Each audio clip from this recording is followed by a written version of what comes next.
Hello, everyone. A very good afternoon, and welcome to today's masterclass on project mobilization and planning. This is Varsha Ravichandran. I'm going to be your host for today. And today we're joined by Jonathan Newton, Principal Consultant from Turner and Townsend, who'll be presenting us for today. A couple of housekeeping points. We have your mics muted, so if anybody has any question, I would request them to please raise your hands at the end of the beginning. So over to Jonathan to begin our presentation. Thank you. Great, thank you, Varsha. Yeah, so today is Masterclass on project mobilization planning.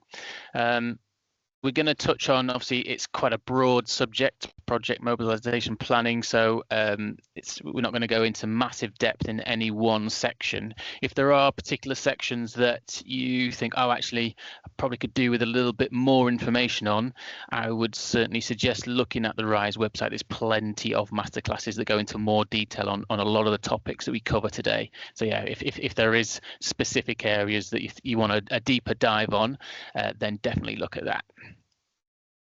So agenda today, so we're going to go through really everything that would be involved in mobilizing a project. So from initial planning through to data requirements, resident engagement, procurement and supply chain management, challenges, assurance.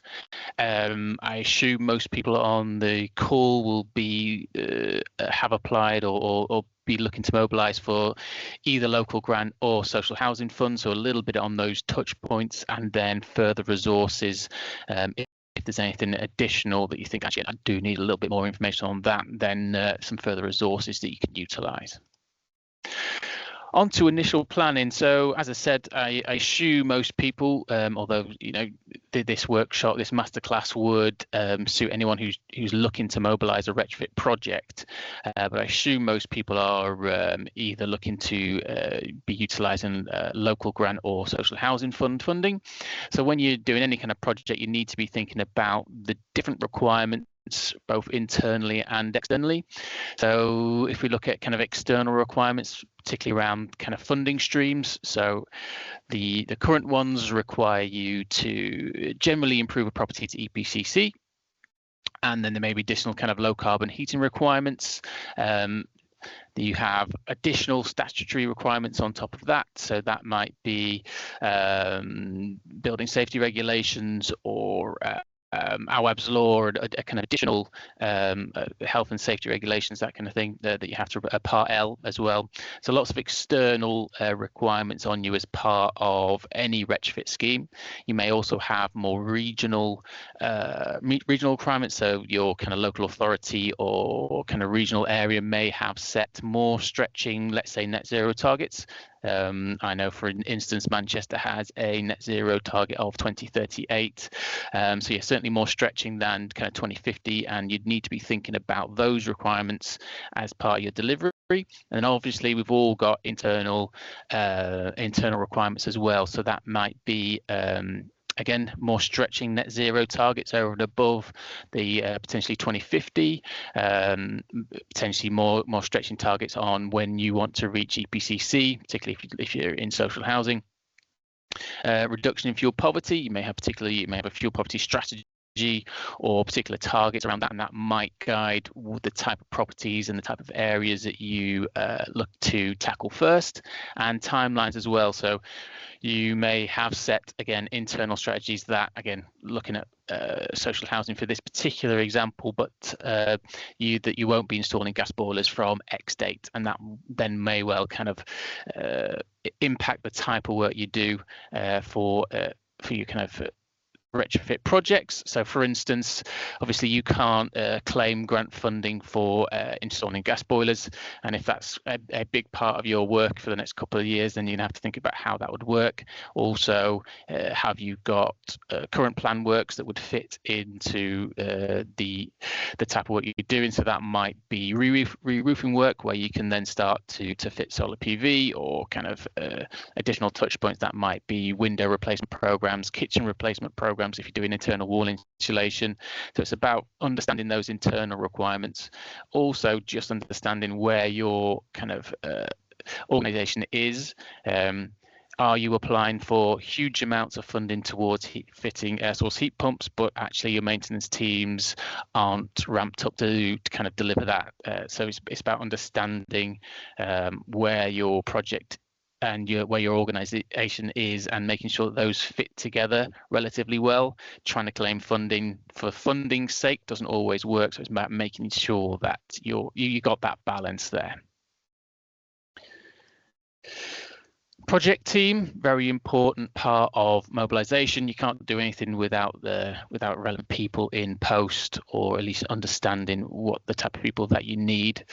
So I think the first things would be to do a skills audit of the current team. What current skills do you have? Where are the gaps? Example roles. This is certainly isn't an exhaustive list, but certainly some key kind of competencies that would be required would be a project manager. We're talking about domestic retrofit here, so lots of different touch points, lots of properties, lots of multiple measures.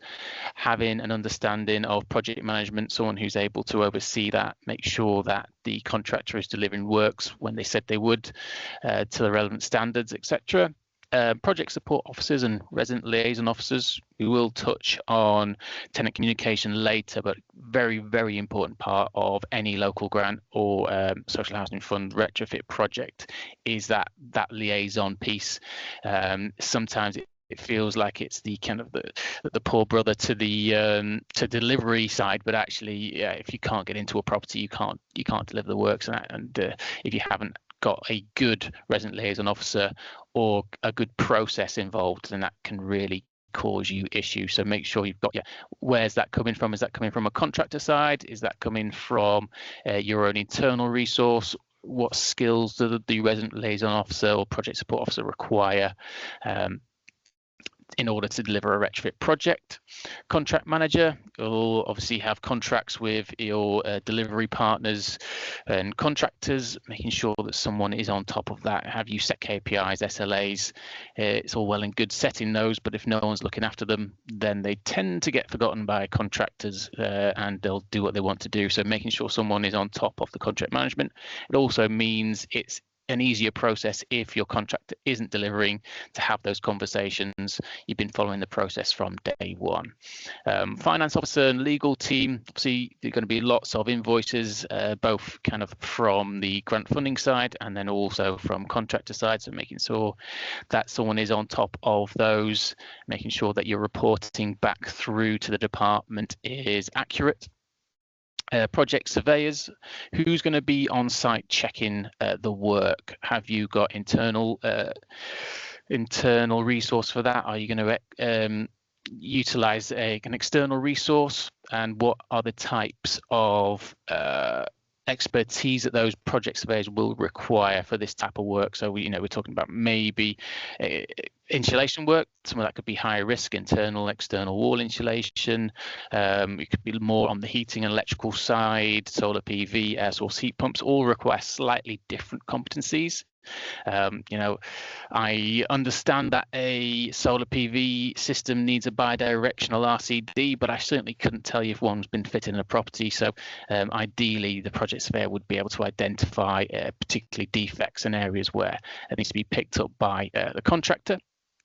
Communication, again, probably fitting in back with the resident liaison officer, that communication piece through to the resident, and then back through to relevant teams and contractor is really key. Who's going to be on top of that? And also any external communications. Do you have a marketing team that you need to work with in order to get comms out to relevant people? Procurement, I'm sure you'll all be on top of procurement at the moment, but do you have procurement officer, procurement team that will work with you in order to understand how you're going to procure the relevant works? Do you have relevant specifications? Are you going to go through a framework, etc.? And then health and safety. Again, this is a construction project. At the end of the day, you're going to have to make sure that you are meeting all the required health and safety legislation, who's looking after CDM, etc. So those are the type of roles that you're going to be needing.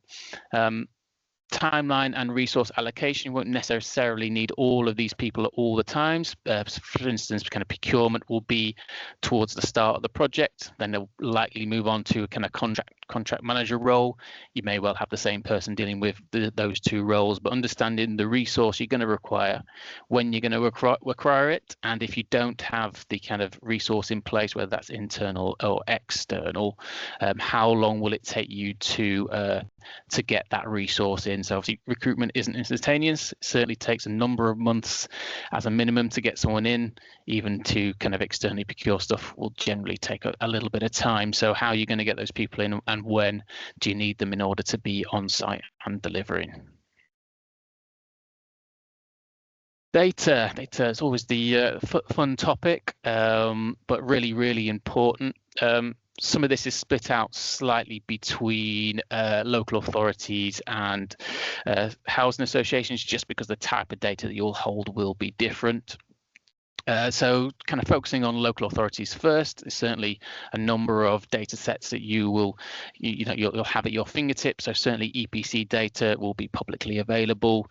Then the type of data you're after in terms of the eligibility, and that eligibility side we'll touch on the kind of eligibility tracker later, but things like how you're going to make sure you get hold of household income, if that's the type of eligibility you're going for, property ownership, property documentation, how you're going to get hold of that, where's that going to be stored, and then understanding kind of data from previous delivery, if you delivered under HUG or previous retrofit projects.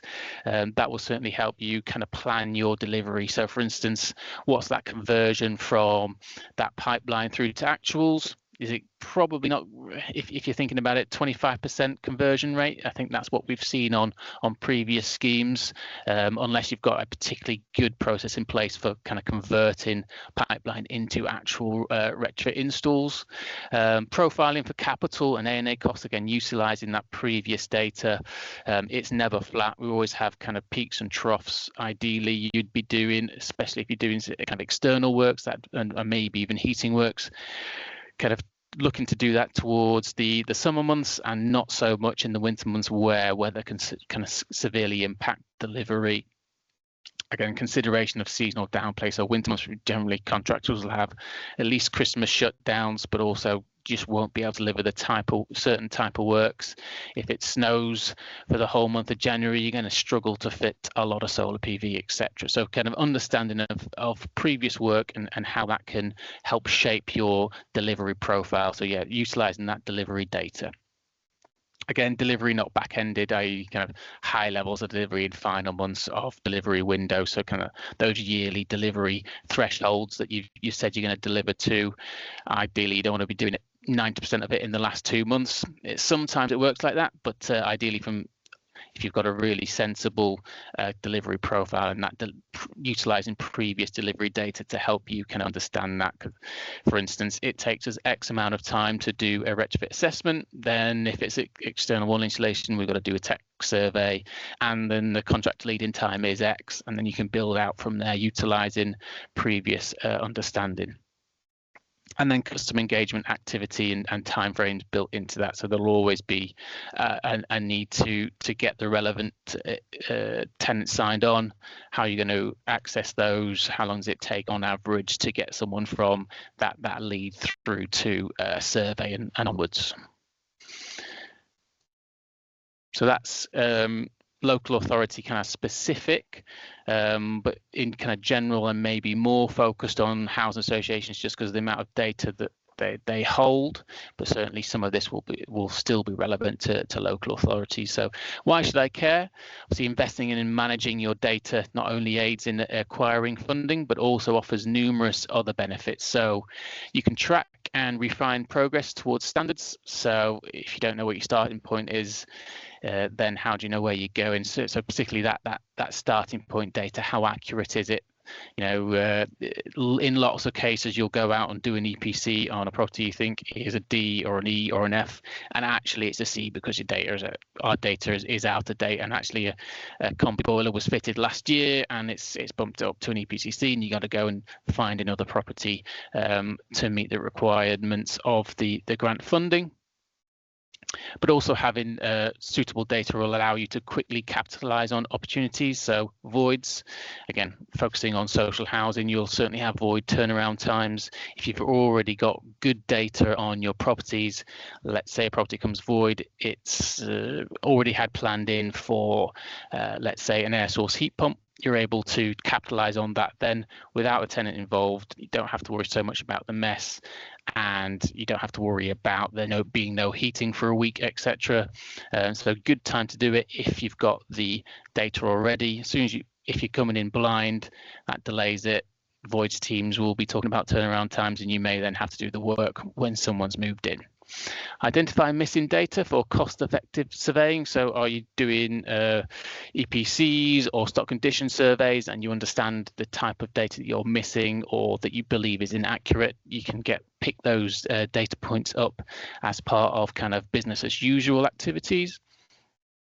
Inform contractor activities. Again, contractors love it when you've got good data, because it means they don't have to go to properties and find out that actually it's all wrong, and either the measures aren't appropriate or the property isn't appropriate for the type of work you're looking to do. Generate meaningful reports for stakeholders and board members. So yeah, board members, stakeholders always like to see improvement. So again, having that baseline and the accurate baseline so that you can report on the improvements of the work that you're doing really, really helps. So that's why data is really, really important. So types of data, I mean, there's lots and lots, but you'd be looking at lists of properties that are in conservation areas, particularly if you're looking at external wall insulation, even windows, that kind of thing. Solar PV may become issues if you're in things like conservation areas. Certainly would need to have more consideration of the type of works you're doing. Again, same for listed buildings. That type of information is publicly available, so you should be able to get that relatively easily. Other barriers, so tenant refusals, narrow cavities, access issues. Again, more focus on social housing in this instance, but yeah, do you have a property that's G-rated? Looks fantastic for the type of work we're looking to do. Actually, it's G-rated because a tenant has refused access for absolutely everything for the last 10 years. That might be one not to.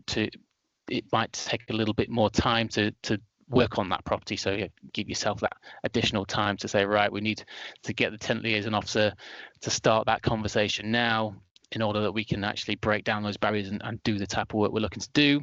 Do you have a load of properties that are down as cavity unfilled, but actually, they're all narrow cavities, and therefore it's likely to be hard street property, and maybe it's external or internal wall insulation or something else you're gonna do, rather than saying, we're gonna blitz this row of terraces with cavity wall insulation that actually isn't appropriate or possible. And again, access issues similar to kind of tenant refusals, but that might also be the type of property where it is, is it up in an area which actually isn't very accessible for a van that may want to be doing cavity wall insulation. So those type of things are useful to have up front. At least then you can kind of pre-plan with the contract, and it can come up with additional solutions. A list of planned works already in the pipeline. Ideally, you don't want to be fitting solar PV when your planned works team are going to be coming around next year and replacing the roof. It's going to cause everyone a lot of headaches. Again, so yeah, working with your planned works program. Have you already got touch points? Are you doing bathroom and kitchen replacements in a property that ideally you want to be doing internal wall insulation on? Perfect time to do it. So yeah, trying to match up those touch points as far as possible. It isn't always possible, but certainly, yeah, if you have that data already, you're talking to those teams, it will make everyone's life a lot easier. Heat networks, is it on a communal heating network? Is it on a district heating network, or is it close to a district heating network where actually it would be easy, or the kind of local authorities looking to expand that out? Certainly something to be aware of in kind of higher density areas. An idea of your organization's short and long-term energy goals, again, kind of going back to those linking in with your kind of internal and kind of external pressures. So yeah, where are you looking to get and how far are you looking to go? For instance, does your organization actually have not only an EPCC target by 2030, but some sort of heat loss target or kind of thermal improvement target that you also want to reach by 2030, in which case there may be additional works or different types of works that you would do to, in that case, that would help you reach that those internal targets as well. And again, supply chain prices, you don't want to be we've all set our budgets for the year, and then you start talking to your contractors, and actually it's twice as much as you thought it would be. Therefore, we can only deliver half what you thought you could. You're gonna have to do some sort of project change request, change things around. Actually, this doesn't work, that doesn't work. So yeah, ideally, if you can have an understanding engagement with your contractors and the type of supply chain prices that are out there. Where do I find data? There's lots and lots of obviously places that data sits, and it's usually not all together in one nice place.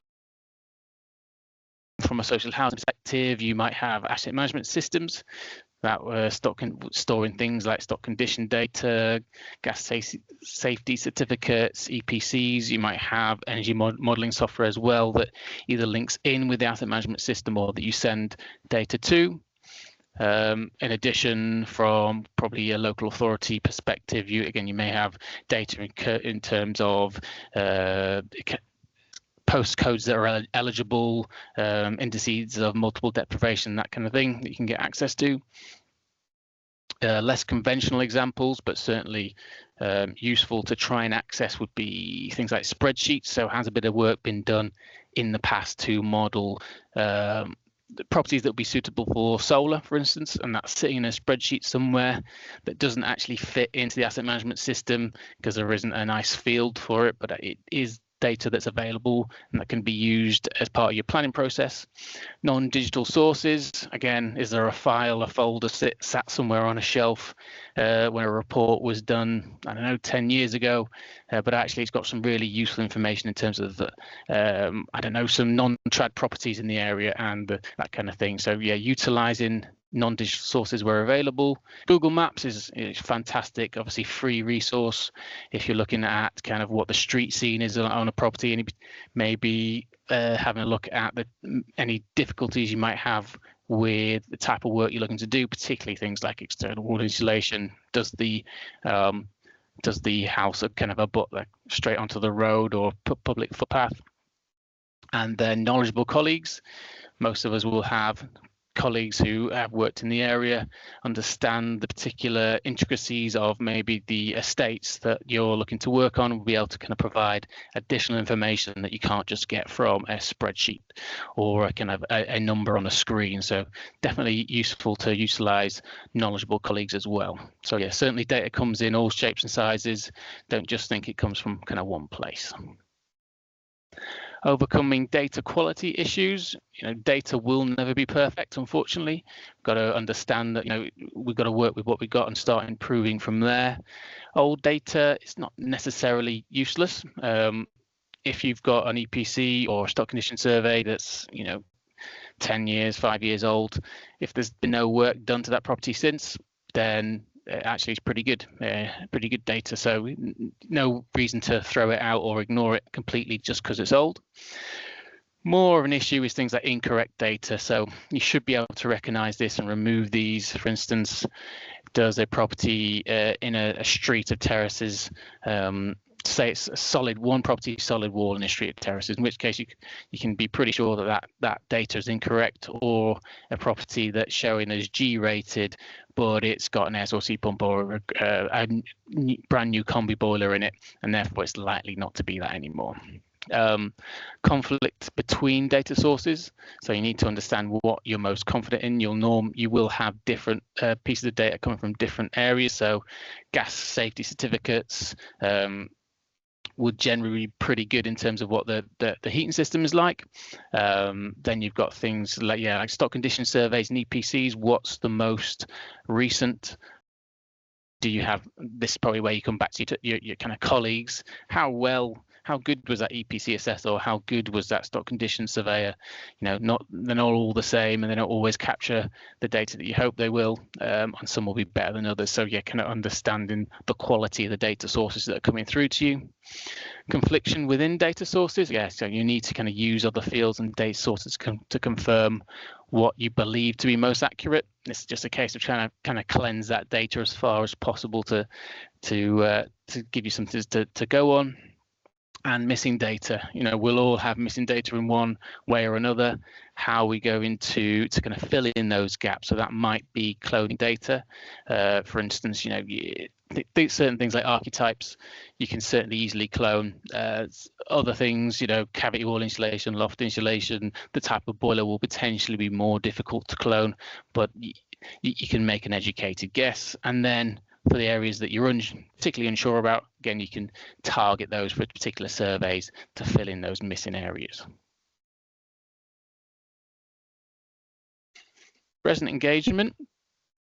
Before we jump into the kind of main aspect of it, particularly for local authorities claiming Warm Homes local grant, there is an eligibility checker and referral service. So the HUG2 eligibility checker and the Warm Homes local grant eligibility checker are very similar services. Both services have been created to bridge the gap between homeowners looking for support and local authorities. The Warm Homes local grant service checks the eligibility for the new scheme criteria, including being on and off the gas grid. So again, really useful service for those local authorities looking to deliver under local grant. So yeah, eligibility, it empowers homeowners to easily check their eligibility, connects eligible applicants directly with local authorities, and streamlines the process to help you identify eligible households more efficiently.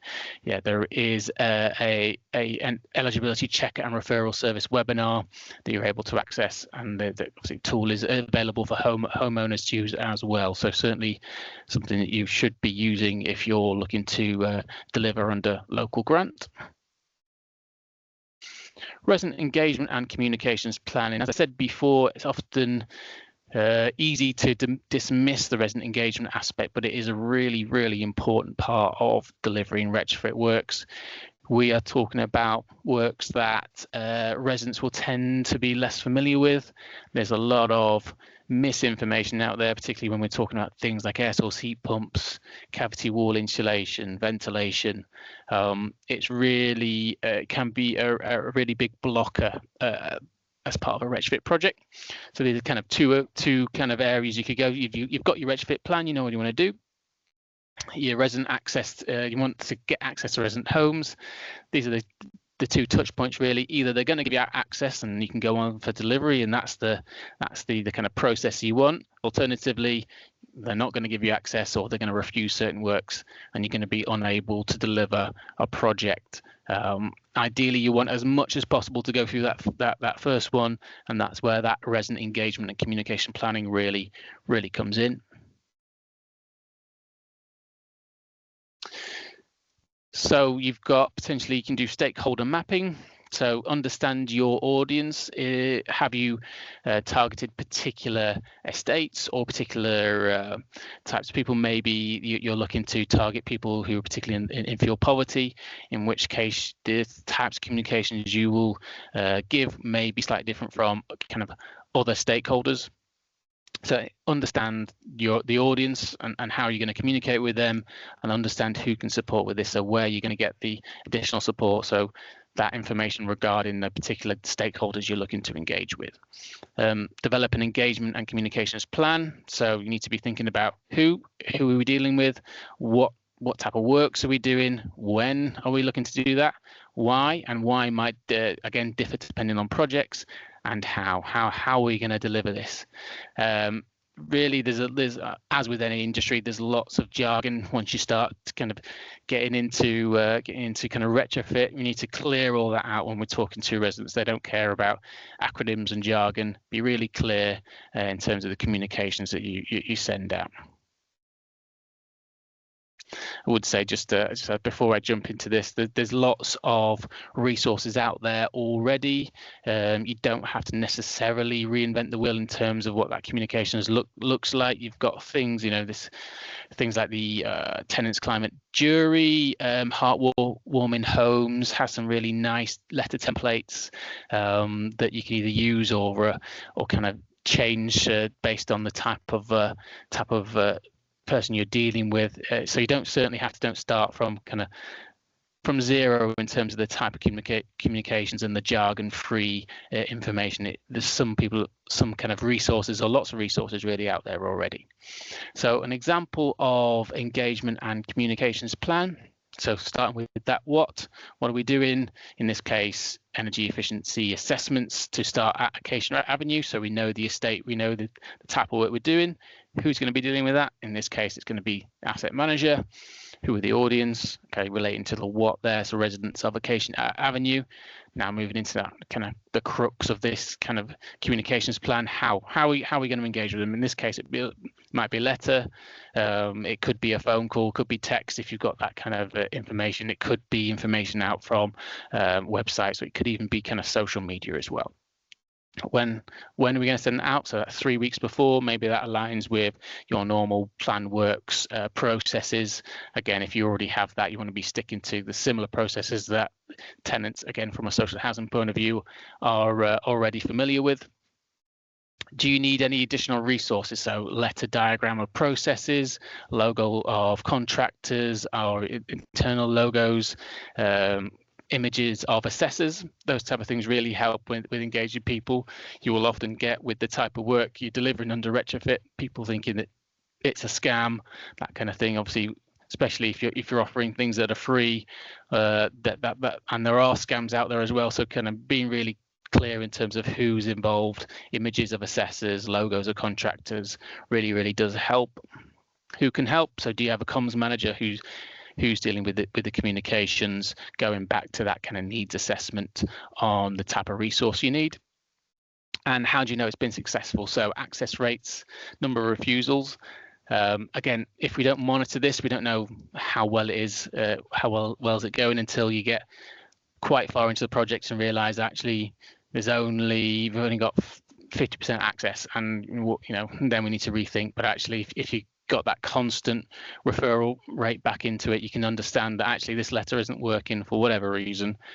You can follow that up with a phone call or understand why that might not have worked. It might be the wording of the letter, or it's actually the letter isn't the most appropriate way of contacting those type of tenants. And then you can change your engagement process plan so that you get better access rates. And again, this is a kind of another option would be if you were doing some sort of community engagement with a residents group, you can then either meet with them at their own kind of quarterly residents group meetings, or set up a kind of specific event for them to come and see, let's say, an air source heat pump, particularly with new technologies, especially things like heat pumps with different controls and different kind of usability. Being able to touch and feel and hear that it doesn't sound like a jet engine when it's working really helps. Ways to engage residents. There's lots of ways we can kind of engage people nowadays.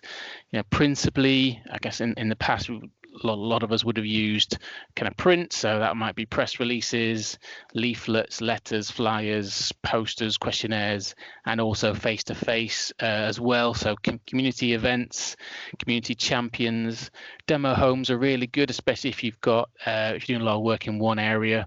If you can get someone who's really engaged, kind of a pillar maybe of the community, that you can do work on first. Obviously, you've got to make sure that work goes well and that they're happy to use their home as kind of an example or demo home.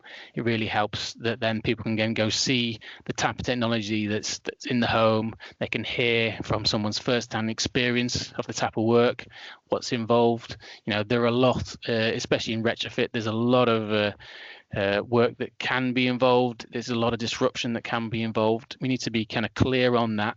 Obviously trying to minimize it where possible, but ideally you don't want to sugarcoat it too much. That's where you get complaints at the end. If you said, oh, it's only going to be one survey and then the works will take half a day, and actually it's 5 surveys and the work takes a week, that's where you start to get issues, and people then start complaining and say, oh, it's not what you said it would be. And again, that type of negative press travels fast in certain areas, and then you can start to get refusals down the line. So being open and honest as well is a big key.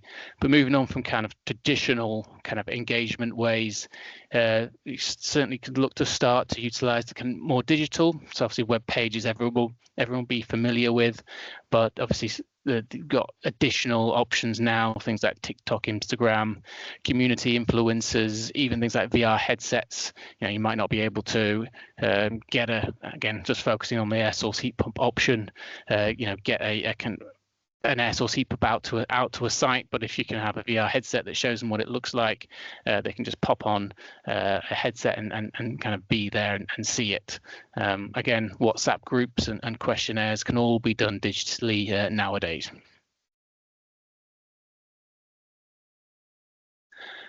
Internal versus external resident engagement. So internal resident engagement, kind of pros would be understand the audience better. So yeah, if you've got an internal person who's working solely on your local authority project or your social housing project, they're going to have a better understanding of the audience and the people in that area than someone who you've got from outside, from a contractor, for instance. You can respond to customer needs better, so you've got more control over them, and you can manage quality of customer experience better generally. Cons again of having that internal resource would be, obviously you've got to have the budget to have that increased staffing, so you've got cost management, etc. Potential lack of technical understanding, getting people who have getting people in full stop is sometimes difficult. But yeah, kind of adding on, do you have the kind of understanding of historical buildings or energy efficiency can kind of make that even more difficult. Doesn't mean that you can't then provide that training later on, but it's certainly something that you kind of they may lose by having that internally, and they will have to then coordinate with contractors, which isn't always the easiest thing.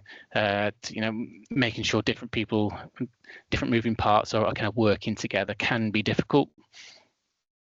Contractor-led resident engagement. So pros would be, it's part of the contractor costs. You don't have to take that apart as part of your internal resourcing costs. They can coordinate bookings much more easily than a kind of internal person can. They'll have the direct links through to the installation teams, etc.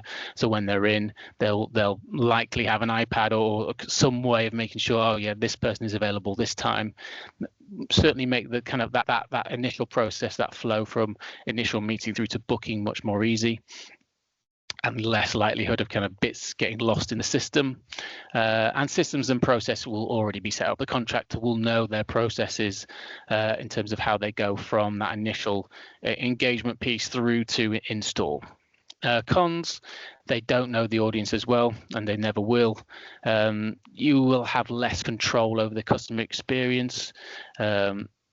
So there's certainly downsides there, and potentially no ongoing support for residents after that contractor's left. Obviously, the resident engagement officer or liaison officer is going to be going with the contractor, and then you may have that loss of information in terms of who's built up the relationship with the resident, with the tenant, and that ongoing support thereafter. If they've got any issues, you will have lost that.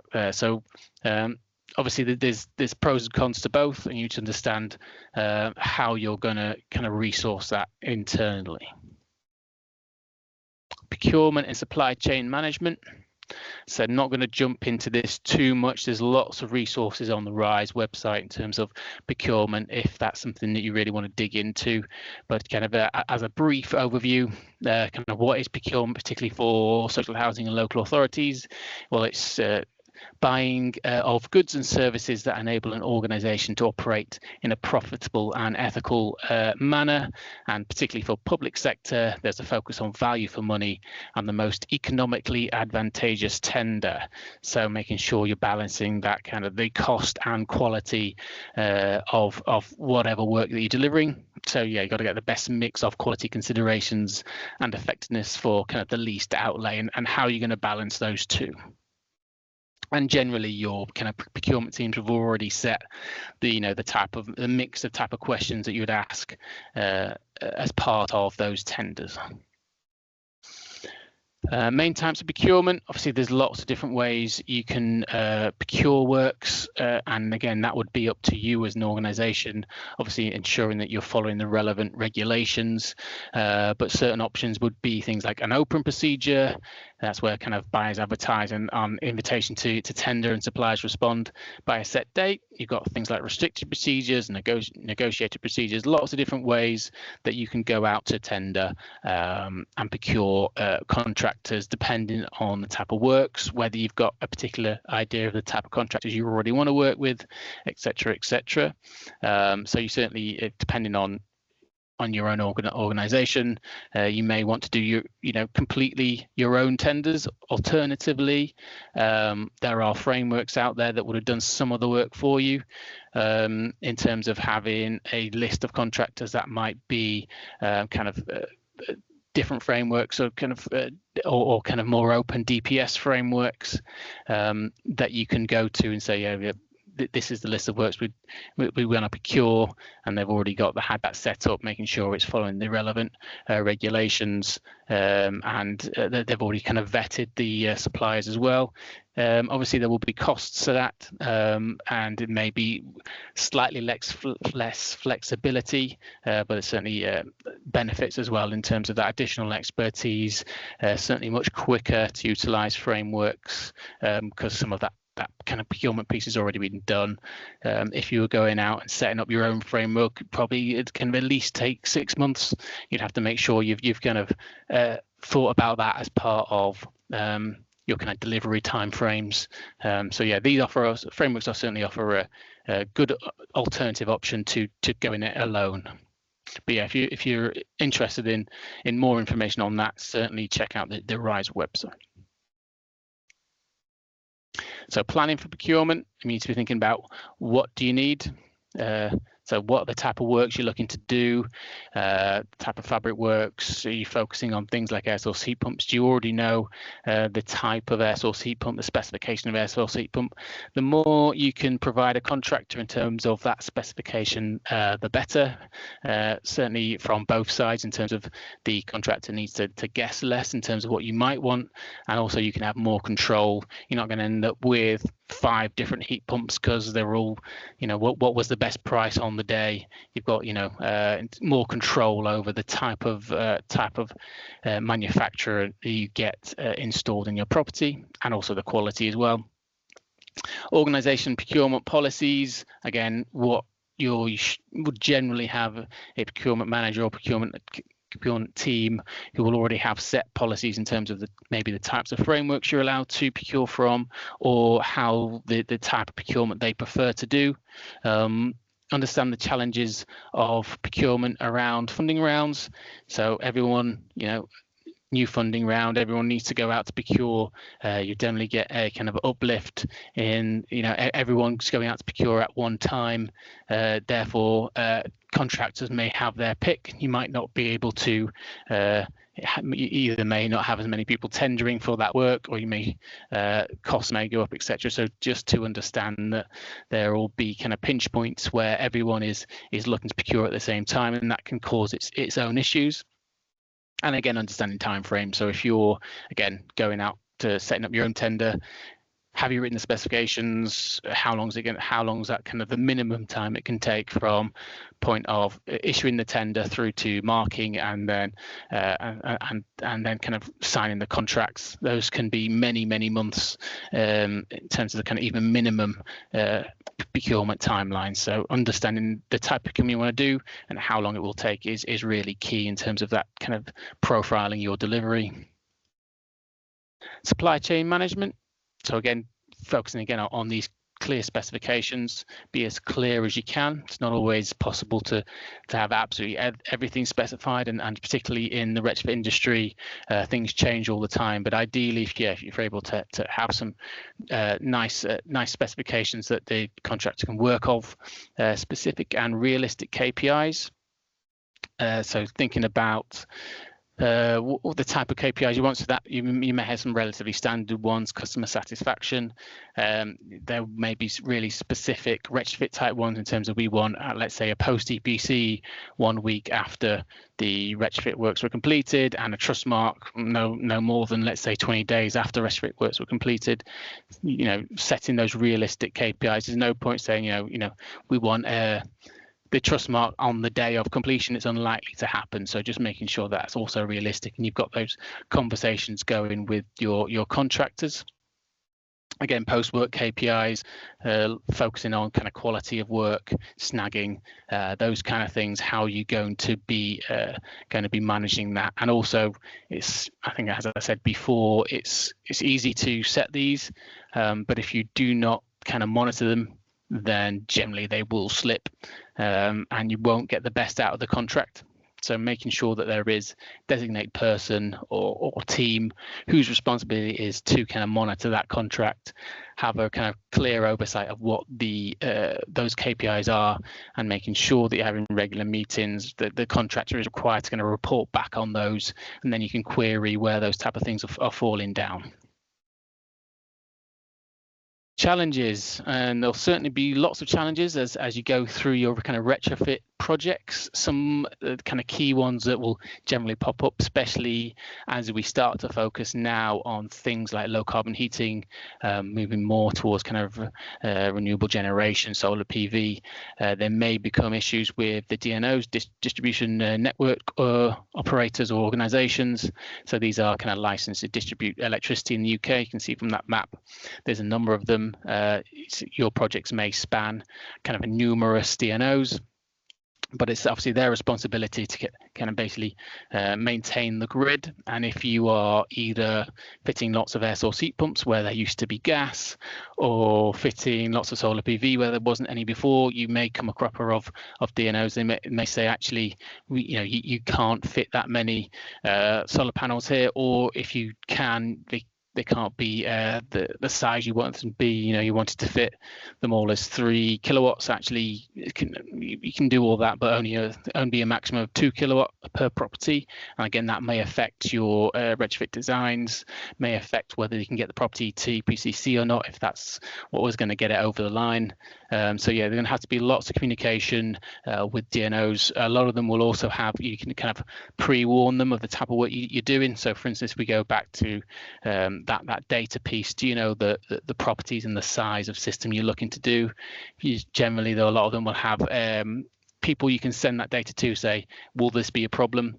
It's useful to have that up front rather than just before you're about to go on site, and then the contractor gets back to you and says, the DNO says we can't do X, Y, and Z, or actually for these heat pumps they all need new fuses and it's going to take another, 2 months to do that. Yeah, so certainly things to be aware of in terms of that kind of DNO side of things. And again, heat networks, who owns the heat network if you're trying to attach to it or connect to it, and yeah, what's going to be involved there. Again, another one in terms of things that can become challenges will be utilities and telecoms and statutory authorities. So utilities and telecoms, are you externally insulating the property? Does it have a gas meter on the outside? As the homeowner, or so that might be the homeowner or the resident or the tenant or the social housing landlord, you don't own the gas meter, you'll need to get the relevant utility kind of gas network operator involved if that has to be moved or that kind of interfered with in any way as part of the external wall insulation. Any electrical cables or kind of phone cables, this will particularly be a problem on flats, so that could be low-rise or high-rise flats. Often they'll have internet cables on the external. Again, as the kind of landlord, you don't own those, you're going to have to deal with the the kind of phone cable provider that might be, whoever that might be. In order to probably remove those, you can come along and do the type of work you want to do and then refit them. That will all lead to delays in projects if you haven't already built that into your project plan. So that again comes as part of that data piece and that kind of reasonable kind of delivery plan piece as well. Statutory authorities, again, planning authorities, they may well have from planning authority to planning authority slightly different understandings of what is required in terms of doing certain works, what they require, what they will and will not allow. Again, conservation areas, national parks, listed buildings, they all have different criteria, again, that you're going to need to navigate if you're doing anything that kind of impacts them. And assurance, so risk management, really key for everyone, also key for kind of local grant, particularly if you're going through things like your MMRs and your DACs, is making sure that your risk management plans, risk registers are kind of really up to date. So these will kind of contain kind of risks that can derail a project. So first off, I guess the question is, do you have one? And then how often is it updated? It shouldn't just be a document you pull together just to get over the line in terms of getting into delivery. It should be, I hate the word, but kind of a living and kind of breathing document that you update and improve processes as you go along. There'll be certain areas that you didn't think about at the start of a project that become a risk, that become a problem. Let's say you haven't thought about, there's like a telephone cables on, you're doing a lot of work to low-rise flats, and actually they're all covered in internet cables. That then becomes a risk, and then you can put in place kind of mitigating factors that you can work around that. So who's going to be dealing with those issues? Who are the key contacts at the contractor, et cetera, how you're going to kind of mitigate those risks, that risk register. And if you come across it again, you know what to do. Again, fraud risk assessments, get prevention of fraud and errors. How you're going to do that? So that might be in terms of how you're checking eligibility on the local grant, making sure that the people who are receiving the work should be receiving the works. How you're checking that the contractor is billing you for the correct things at the correct time and not for work that they haven't done. That kind of thing. So how are you managing that kind of fraud risk assessment? And again, should be a living and breathing document. There'll be things that come up throughout kind of 3 years of delivery if you're looking at social housing fund and local grant that you didn't think about, and making sure that you're keeping that up to date. How often you're updating that? Really every time that something comes up, that should be your first port of call, making sure that's up to date. And then again, if it happens again, you know what to do.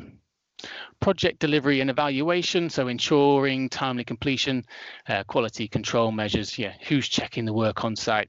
Surveyors, clerk of works. Really important. If you're not having someone check works, again, contractors will tend to get away with what they can get away with. Further down the line, you'll get complaints from tenants and things will crop up because a kind of contractor hasn't done X, Y, or Z. So who is checking the work on site? That could be an internal or external resource, but really important that someone is checking work. What does a successful project look like? So evaluation, that really starts from that initial data piece. What do you have a good baseline? Is that data you're starting off with really good, so that actually you can model the benefits of the work that you're delivering? So that could be properties, number of properties completed, SAP improvements, carbon savings, fuel poverty. It depends on your particular the wants and needs of your organization and on what they want to report on. Again, setting clear KPIs from the start really helps, rather than kind of thinking about it towards the end of a project and trying to cobble together something in terms of what was this a useful project or not. And again, evaluation methods, how you're going to collect that. Will that include resident engagement information, resident satisfaction, that kind of thing? Again, you need to think about that at the start of the project. Difficult to deliver it halfway through. And delivering a forecasting, estimating how long each stage will take, from sign up through to assessment, product lead-in times. If you're ordering, 100 heat pumps in one go, it's going to take a long time for those to come through, most likely, particularly as everyone else is likely to be doing the same thing at the same time, weather considerations, handovers, making sure you've got time in place for all these different aspects as part of the kind of project delivery, and then also time for evaluation as well. And kind of last point really there is kind of local grant and SHF touch points. So on local grant, you've got the mid-mobilisation review, the MMR, that's a requirement.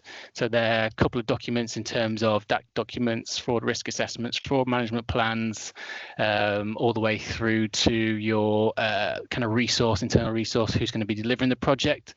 Obviously, that's a requirement for you to submit those documents in order for you to then move on to your DAC and DAC, and then eventually delivery. Some additional points there that you don't have to utilize, but it's a service that RISE offer, is mobilisation confidence assessment. So this will be a meeting with your delivery support manager or DSM that can help you kind of refine any issues you've got with things like MMR. That'll produce something called a mobilisation action plan, give you additional support if you need it in particular areas. Mock DAC, so delivery assurance check. Again, that's just a pre kind of interview before you actually sit your delivery assurance check, which we booked in with Desnes, just to make sure that you're fully comfortable in the type of questions that might get asked. And any additional support requirements can be pulled out of that mock DAC that RISE can offer, making sure that when you do sit your DAC, you're absolutely prepared and you're not going to have to sit it again. And social housing fund, see, most of you will have been through the rescaling process.